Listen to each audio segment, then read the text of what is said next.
Mesdames et messieurs, bonsoir et merci d'être au rendez-vous de cette session d'information sur Canal 3 Bénin. Voici les titres du journal. Le parti Force-Cori pour un Bénin émergent donne son accord pour la relecture du code électoral en vue des élections générales de 2026. Cette formation politique de l'opposition dévoile sa position à la faveur d'un point de presse organisé ce mercredi. Il était question de faire le point de l'audience que le chef de l'État a accordé au parti ce mardi. Les détails dans un instant. Et pendant ce temps, le PNUD lance son programme de coopération 2024-2026 avec le Bénin. C'était à la faveur d'un atelier tenu à Cotonou. Toutes les parties prenantes ont pris part aux travaux. C'était également l'occasion de procéder à la présentation du bilan de la mise en œuvre du programme pays CPD de 2019-2023 du PNUD Bénin. Nous ferons également un flashback sur l'accident de circulation survenu à Dassa il y a un an et qui a causé la mort de près d'une trentaine de personnes et de nombreux blessés. Une messe a été dite à la paroisse Sacré-Cœur de la commune. C'est une initiative de l'évêché soutenue par les autorités et autres cadres de la région. La célébration a réuni autour de nombreux fidèles, les autorités départementales et autres invités. Les détails dans ce journal. Voilà pour les titres, mesdames et messieurs. À nouveau, bonsoir. Le parti Force-Cori pour un Bénin émergent donne son accord pour la relecture du code électoral en vue des élections générales de 2026. Cette formation politique de l'opposition dévoile sa position à la faveur d'un point de presse organisé ce mercredi à son siège à Cotonou. Il était question de faire le point de l'audience que le chef de l'État a accordé au parti ce mardi. Paul Hongpei et le bureau du parti proposent entre autres que des dispositions portant sur la délivrance des quitus fiscaux, la caution de candidature et le parrainage des candidats soient revus dans le code électoral pour des élections inclusives. Je vous invite à suivre l'essentiel de son intervention au micro de Idrissou Boukari. Tout le monde est unanime qu'il y a des dispositions de la loi qui ont créé des problèmes et qui vont encore en créer si on laisse les choses en l'état. Donc nous avons dit au chef de l'État que nos expériences nous obligent à vraiment souhaiter qu'il y ait une relecture du code. Lorsque vous voyez les montants des cautions à payer au Bénin, vous-même imaginez une formation politique de l'opposition au Bénin aujourd'hui réunit 163 500 000, plus 18 millions, plus 50 millions, la même année, sans compter ce qu'il faut pour aller faire campagne, etc., etc., c'est énorme. Dès lors que nous avons pensé qu'il faut organiser toutes les élections dans une même année, il faut également penser à comment permettre aux formations politiques donc de pouvoir y participer. Donc, il faut aller voir combien on peut véritablement payer en termes de caution. Il faut réduire la caution. Quelle est la mandature qui va parrainer en 2026? Pour nous autres, c'est les élus de 2026 qui doivent parrainer. Et pourquoi? Vous voulez élire un président de la République qui aura 5 ans à faire avec des élus donc, mis en place à partir de 2026. Si c'est ceux qui sont sortants, ceux qui sont finissants, qui vous parrainent et que vous gagnez, si vous n'avez pas la majorité qu'il faut à l'Assemblée, les 5 ans là, ça dit ce serait vraiment le calvaire pour cet élu. Au maximum, il faut aider celui qui sera élu président de la République de disposer d'une certaine majorité à l'entame de son mandat. Il nous a vraiment écoutés et n'a pas manqué de montrer son sentiment que lui, il est déjà fini, que lui part. Il nous a réitéré ça. Lui, qu'on révise, qu'on fasse... Non, lui n'a plus vraiment d'intérêt à ce que... Donc, pourvu que ça permette, n'est-ce pas, de continuer et que le pays soit en harmonie, etc., après lui, etc. Bon, bref, ça nous a permis de savoir que, bon, il n'est pas derrière ce qui se fait, profession de foi, mais que c'est aux acteurs de prendre leurs responsabilités et faire ce qui doit se faire. Justement, toujours par rapport au code électoral, le président du parti Moël Bénin saisit la Cour constitutionnelle à propos d'un article du code électoral, bien évidemment. Jacques Ayadi relève que l'article 151 de ce code trahit l'esprit de la Constitution en exigeant 1 an de résidence sur le territoire national aux candidats aux élections législatives, une obligation qui n'est pas faite aux candidats aux élections communales ainsi qu'aux élections présidentielles. Et pour comprendre justement les motivations de ce recours à la Cour, pendant que le débat se mène sur la relecture du code électoral, nous sommes au téléphone avec le requérant. Jacques Ayadi, bonsoir. Bonsoir. Bonsoir à tous. Déjà, pourquoi s'attaquer à l'article 151 du code électoral devant le juge constitutionnel alors que ce même test fait actuellement objet de débat au sein de l'opinion publique? S'attaquer me paraît excessif. Je ne suis pas attaqué à un article et le débat qui a cours aujourd'hui dans le pays ne me semble pas concerner le critère de résidence exigé bizarrement au seul candidat à l'élection des membres de l'Assemblée nationale. Ouais. Donc, ce n'est pas le débat en cours. Oui. En faisant ce recours, Moël Bénin a voulu être cohérent dans sa démarche. Oui. Et qu'attendez-vous exactement de la Cour constitutionnelle en intégrant un tel recours? Que la Cour rétablisse l'égalité de traitement. Parce que le débat est ouvert. Oui. Nous avons pris part aux élections législatives de janvier dernier et dans notre offre de législature, nous avons bien proposé une loi pour corriger cette discrimination-là au niveau donc de nos compatriotes qui ne vivent pas au pays. Oui. Et au-delà de ces compatriotes-là, il y a aussi ceux qui sont venus se rétablir définitivement dans leur pays et qui n'ont pas encore passé 1 an après leur retour au pays. Ouais. Nous pensons que c'est discriminatoire et puis bon, nous invitons pas la Cour comme la brèche est ouverte de toucher au code. Il ne faut pas seulement le toucher sur les aspects de parrainage. Oui. Il faut aller au-delà. Oui. Cette disposition oui.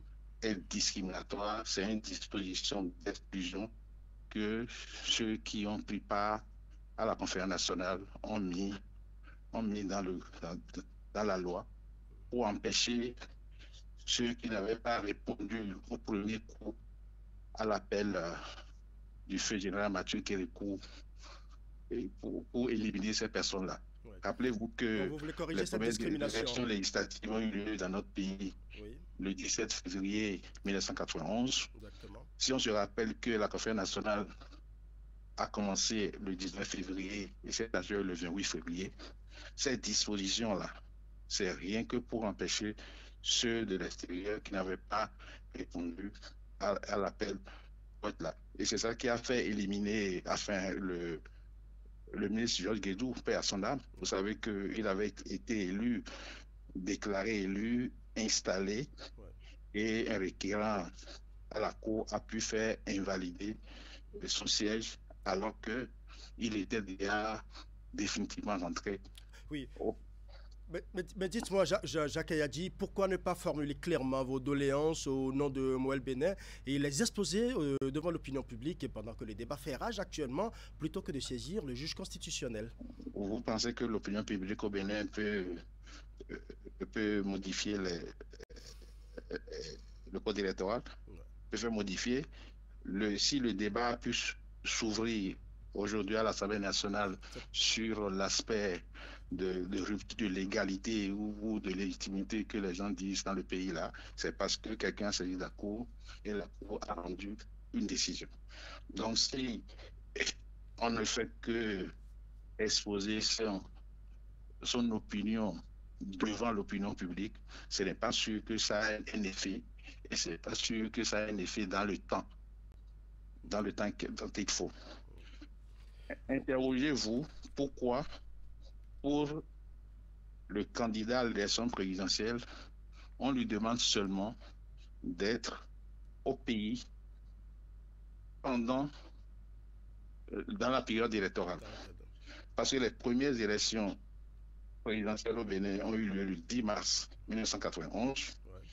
Et ces gens-là, s'ils mettaient 1 an de présence pour ces candidats-là, ce n'est pas sûr que eux tous qui ambitionnaient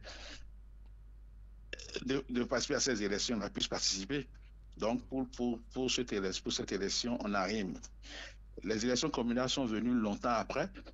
Donc, il n'était plus dans la recherche d'exclusion. Donc, c'est pour cela également qu'on n'a pas prévu ce critère de résidence pour les élections des membres des conseils municipaux et des communes. Donc, vous avez foi que votre requête soit acceptée par la Cour constitutionnelle? C'est pas le plus important. Ouais. Le plus important pour moi et pour moi, Bénin, c'est de prendre date. Ouais. De poser les problèmes et les institutions n'ont qu'à jouer leur rôle. Si la Cour rend un arrêt, cet arrêt va s'imposer à tout le monde parce que ces décisions ne sont pas susceptibles de recours. Voilà. C'est pas retenu que ce problème il est posé. Il est posé dans un contexte où la Cour ne peut donner que droit à cette requête-là. Mais si malencontreusement nous n'avons pas gain de cause, eh bien on saura quand même que le problème a été posé. Voilà. Merci à vous, Jacques Ayadi. En tout cas, bonne chance à votre recours et merci pour vos explications.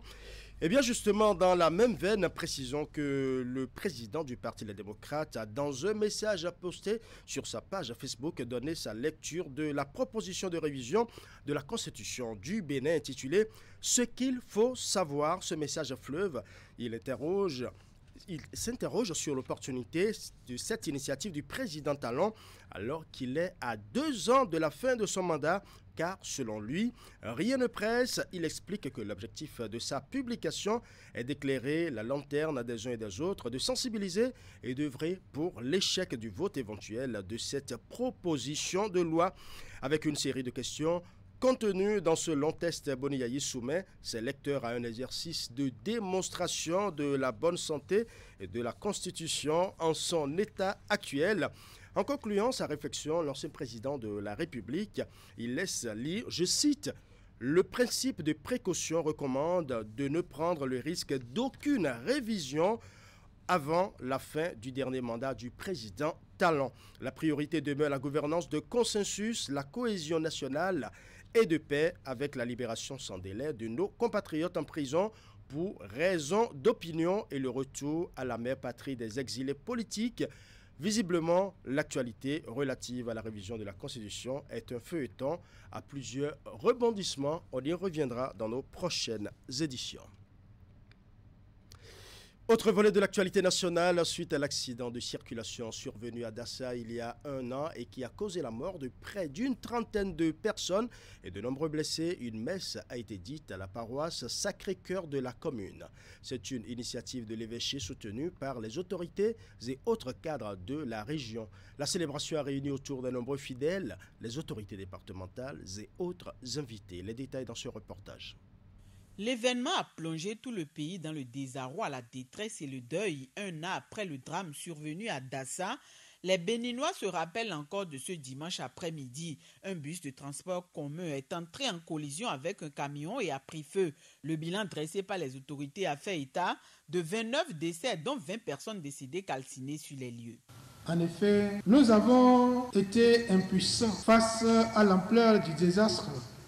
Voyant nos frères et sœurs partir dans les flammes, humainement, il s'agit d'une situation indescriptible, voire inacceptable. Toutes et tous se demandent pourquoi cela. Multiples interrogations qui restent sans réponse. En mémoire des disparus, mais aussi des blessés de cet accident grave, une messe a encore été dite ce lundi 29 janvier 2024. L'initiative de la célébration émane de l'évêque du diocèse de Dassa-Zoumé qui a bénéficié du soutien de la préfecture des collines. Réunis aux côtés du peuple de Dieu, parents, amis, autorités et autres invités ont une fois de plus imploré la grâce et la bonté du Tout-Puissant.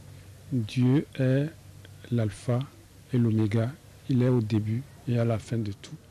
Et puisque nul n'est éternel, et donc qu'ils reçoivent ça ainsi et qu'ils continuent de prier pour que les âmes des défunts reposent en paix. À l'endroit des parents des victimes, une fois encore, c'est le lieu, le moment de leur réitérer toutes nos condoléances.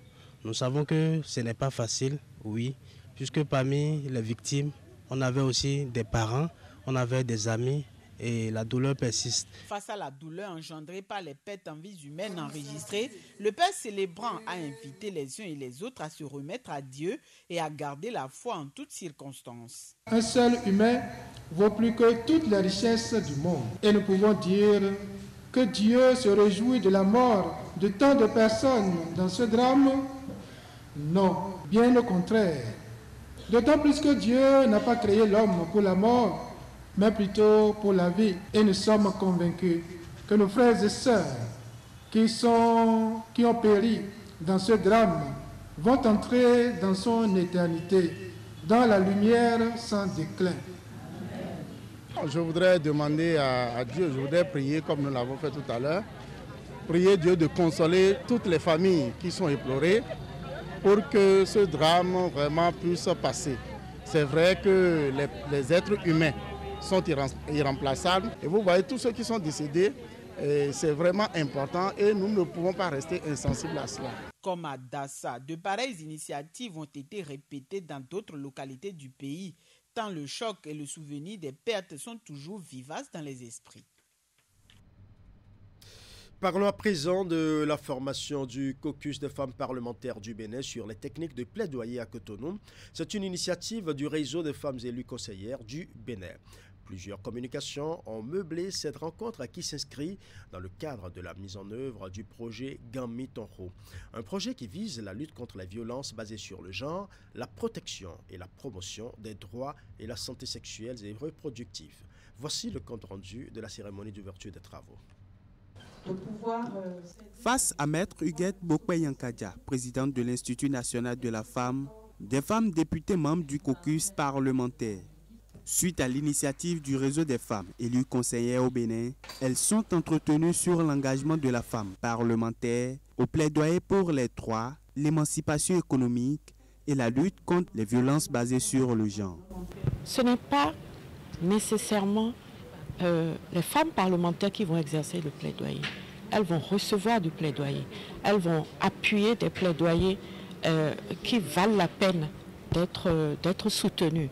Et donc il est normal que dans les questions de plaidoyer, elles sachent ce que c'est que le plaidoyer et qu'elles puissent en apprécier, on va dire, la teneur, le bien fondé et s'entourer des personnes, de l'expertise aux besoins.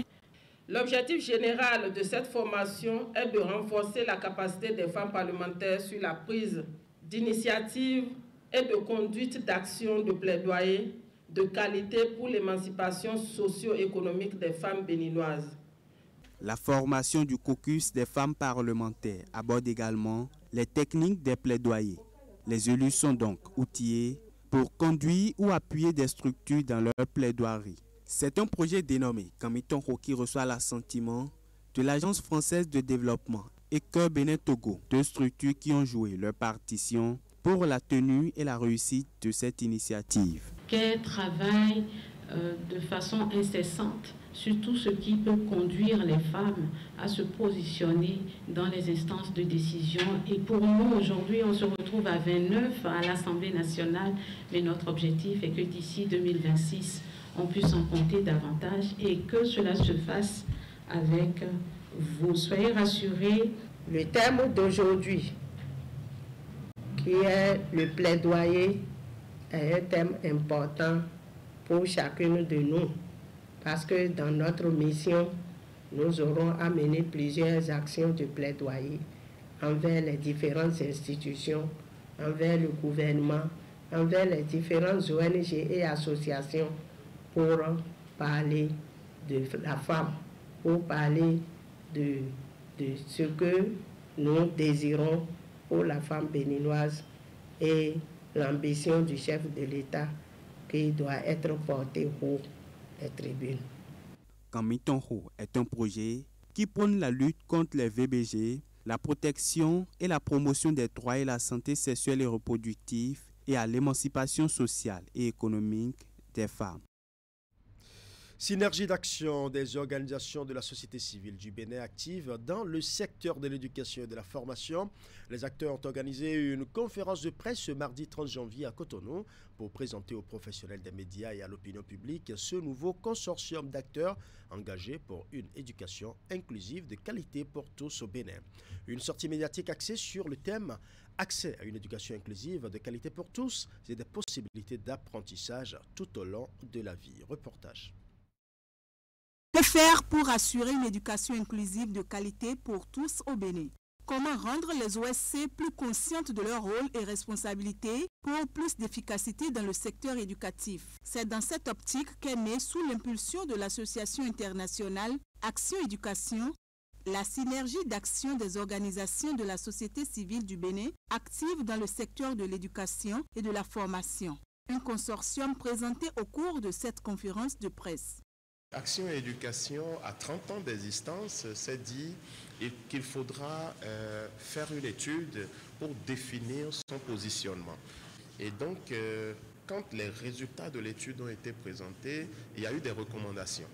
L'une des recommandations a été qu'aujourd'hui, Action Éducation accompagne les organisations actives dans le secteur de l'éducation et de la formation, les accompagne dans des actions de plaidoyer en vue de l'amélioration du système éducatif et de l'atteinte de l'ODD 4.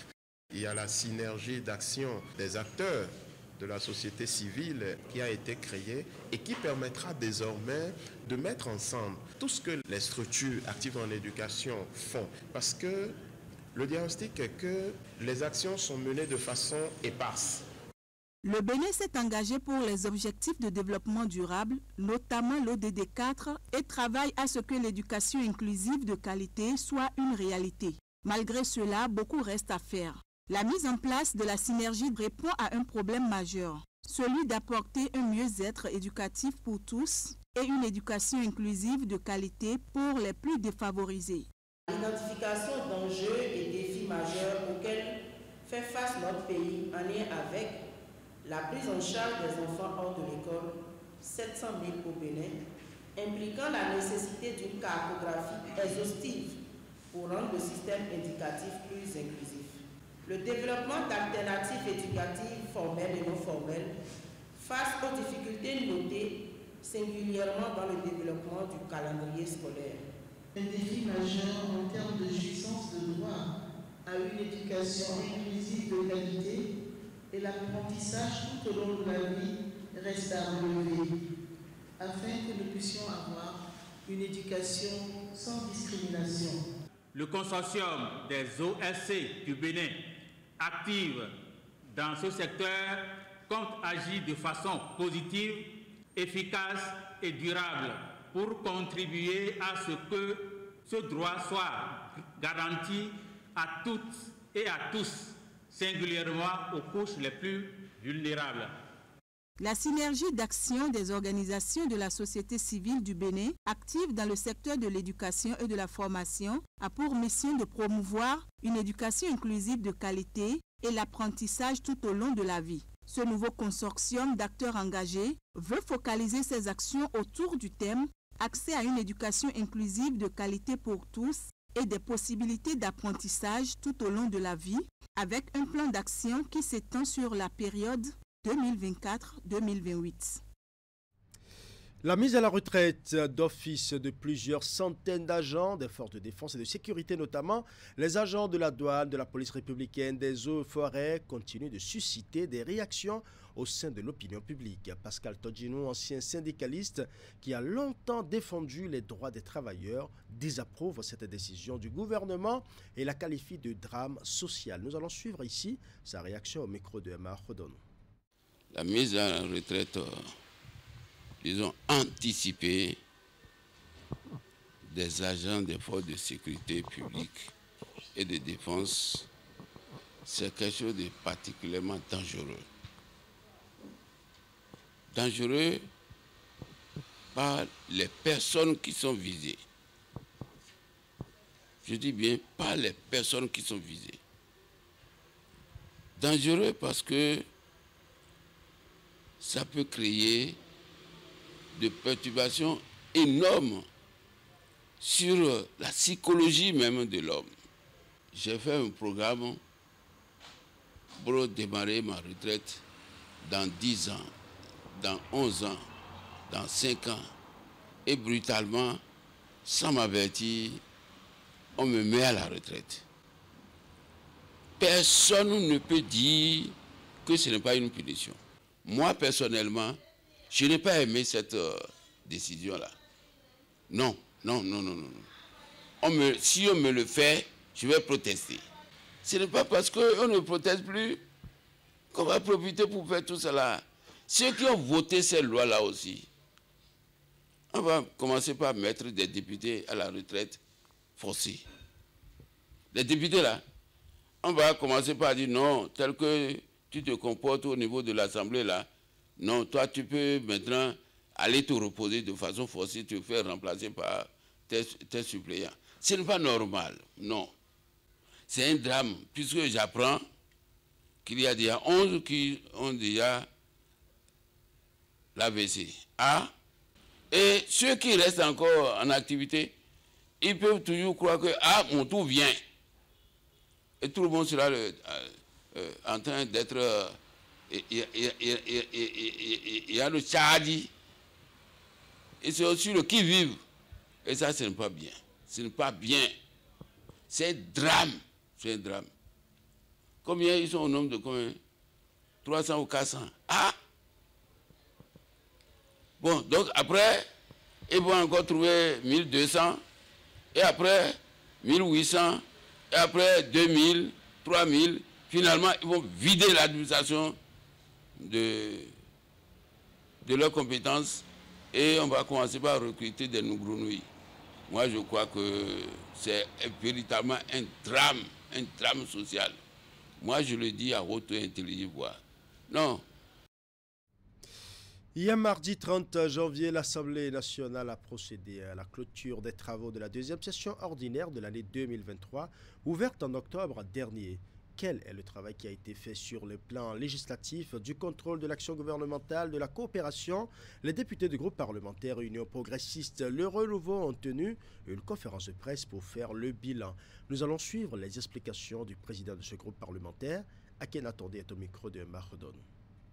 C'est avec un grand plaisir que je prends la parole en tant que président du groupe parlementaire Union progressiste Le Renouveau pour vous souhaiter la bienvenue à cette conférence de presse visant à dresser le bilan de cette deuxième session ordinaire ouverte le 31 octobre 2023 et que nous clôturons ce jour, 30 janvier 2024. Je tiens à remercier l'ensemble des députés et particulièrement ceux de l'Union progressiste Le Renouveau, notre groupe, pour leur engagement et leur travail acharné au cours de cette session. Cette deuxième session ordinaire a été marquée par des moments de travail intense et décisifs, notamment le vote du budget général, du budget de l'État, un budget à forte sensibilité sociale et sensible au genre. Ce budget de 3 199 274 000 CFA est le reflet est le reflet de notre volonté commune de placer le bien-être de nos concitoyens au cœur de nos préoccupations.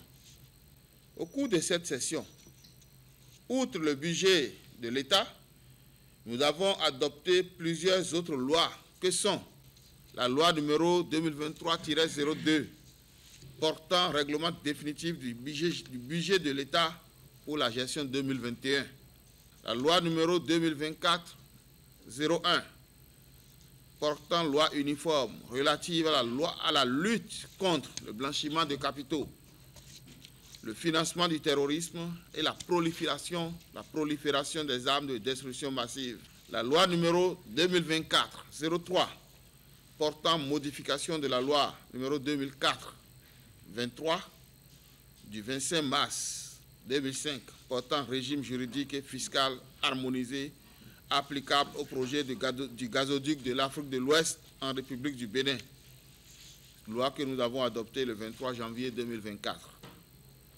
La loi numéro 2024-09 portant loi cadre sur la planification du développement et l'évaluation des politiques publiques en République du Bénin, une loi d'une importance capitale. Par ailleurs, dans le cadre du contrôle de l'action du gouvernement, nous avons exercé avec rigueur notre rôle et posé plusieurs questions essentielles et constructives et participé également au débat sur des questions posées par d'autres collègues, permettant ainsi de veiller à ce que les politiques publiques soient mises en œuvre dans l'intérêt supérieur de la nation. Ces échanges ont permis de renforcer la transparence et la responsabilité dans la conduite des affaires publiques. 17 questions orales avec débat ont été posées au total au gouvernement et débattues. Nous restons toujours mobilisés et engagés au service du progrès de notre pays. Je l'ai annoncé en début d'édition, le PNUD lance son programme de coopération 2024-2026 avec le Bénin.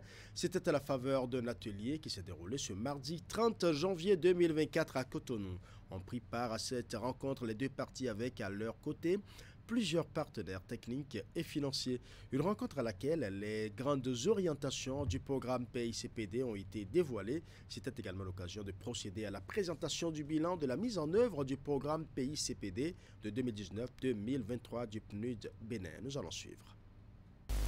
Ces acteurs du système des Nations Unies, assistés des partenaires techniques et financiers, se sont donné rendez-vous pour s'approprier le document du programme PICPD du PNUD couvrant la période 2024-2026. Un document qui constitue pour le programme des Nations Unies pour le développement une réponse aux problèmes de développement identifiés à travers plusieurs analyses communes de situation. Les interventions du PNUD à cet effet vont se concentrer sur deux piliers, à savoir la résilience, la croissance durable et l'emploi, puis l'état de droit, la démocratie, la gouvernance et la cohésion sociale. Dans le cadre du pilier 1, le programme se concentrera sur le lien entre l'économie, l'environnement et le climat, en abordant les domaines prioritaires que sont la protection de l'environnement, la résilience au changement climatique et la gestion des ressources naturelles, ainsi que la croissance économique équitable, inclusive, durable et transformatrice. Le pilier 2 proposera des solutions pour soutenir les services administratifs et judiciaires dans le but d'améliorer l'accessibilité, l'inclusion et la transparence, et de réduire l'exposition à la corruption et de rendre les services plus conviviaux pour les clients.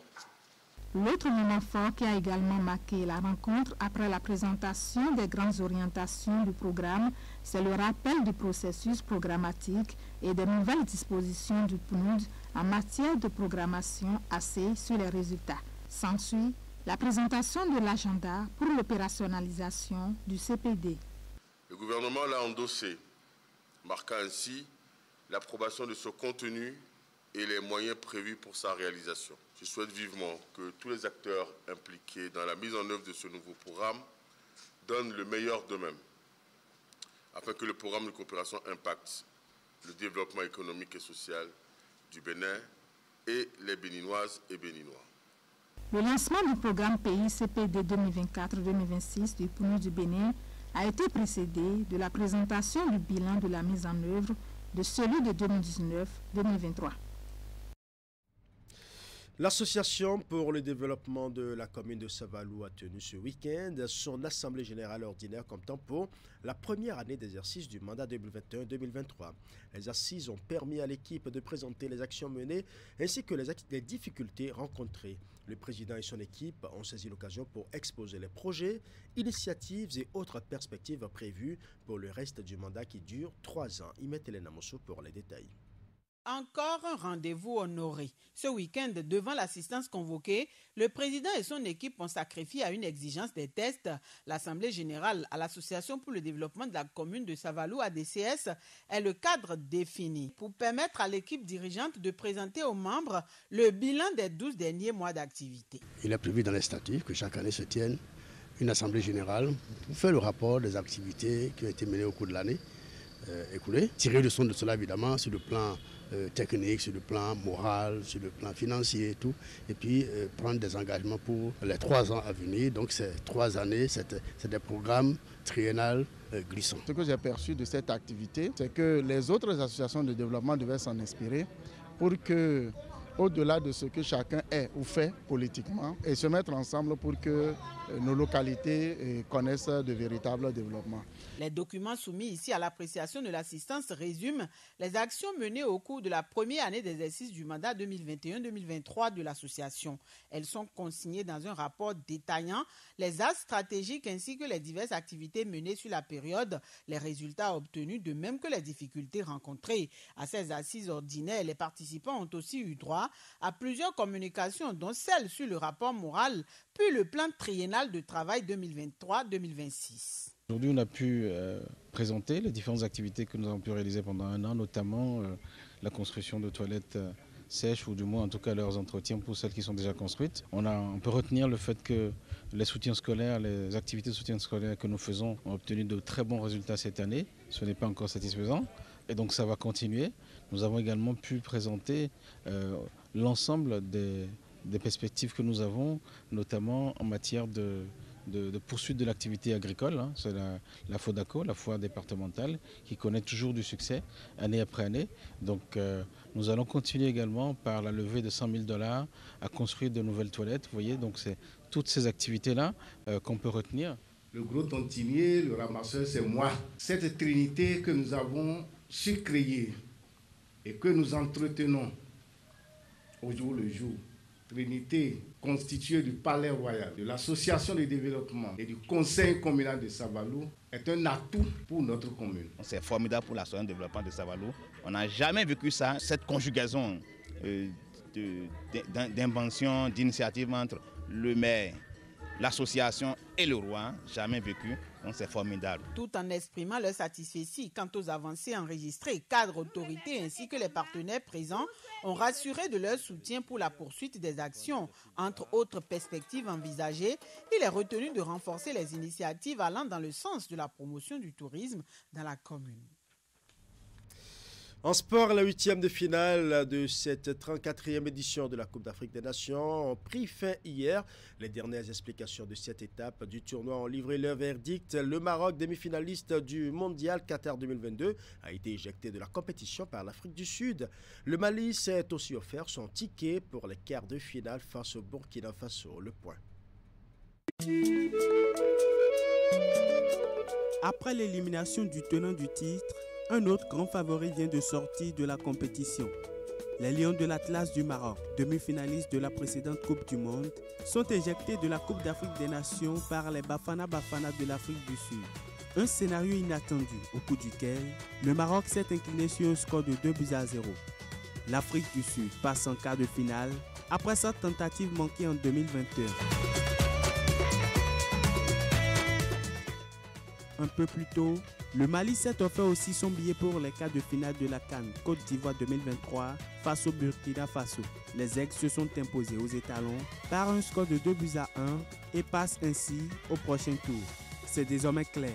Tous les 5 pays les plus attendus à cette édition de la messe du football africain ne sont plus en cours. L'Algérie, champion d'Afrique en 2019, le Sénégal, champion en titre, La Tunisie, cas finaliste de la récente Coupe d'Afrique des Nations, l'Égypte, nation la plus titrée du tournoi avec 7 crâles, puis le Maroc, 4e meilleure nation mondiale, tous éliminés. Les 8 pays qualifiés pour les quarts de finale de cette 34e édition de la Coupe d'Afrique des Nations sont connus.